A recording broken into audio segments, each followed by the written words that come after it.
If you want to change icon size on Samsung Galaxy A37, first of all, we need to go to Settings.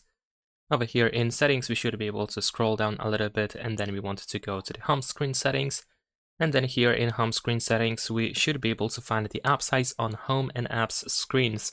So we can move to the left and to the right in order to adjust the size of app icons. However, unfortunately, not many sizes are possible. Only 3 sizes are available in here.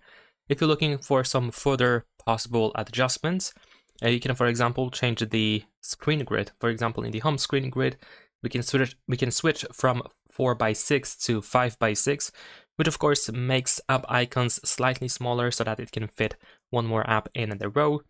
And in addition to that, we can also change the display size. So if you go back to Settings, over here we can proceed to Display. And then in here, we should be able to find the screen zoom. This changes the size of everything on your phone. Of course, every element of the user interface, but this also includes the app icon size. If you want to have them bigger, of course, you can increase the screen zoom over here. And also we have the easy mode, which also makes app icons bigger. And not only that, but of course, including so if you wish to, for example, have increased touch and hold delay to prevent accidental actions, and if you want to have a high contrast keyboard for better readability and also make on-screen items appear larger, then you can use this easy mode as well. And that's pretty much it. Leave a like and subscribe.